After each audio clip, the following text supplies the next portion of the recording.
સુરતમાં શાળામાં બોગસ પગાર કૌભાંડનો મામલો સામે આવ્યો હતો, ત્યારે મહાનગરપાલિકા સંચાલિત સમિતિની શાળામાં બોગસ પગાર કૌભાંડનો પર્દાફાશ કરવામાં આવ્યો છે.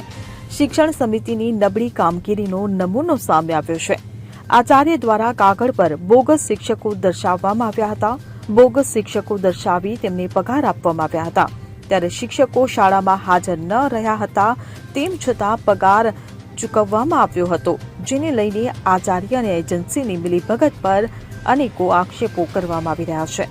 Bureau report CN24 news. હવે જુઓ દેશ દુનિયાની તમામ ખબરો તમારી આંગળીના ટેરવે. ઉઠાવો મોબાઈલ અને Google Play Store પરથી ડાઉનલોડ કરો અમારી CN24 ન્યૂઝ મોબાઈલ એપ.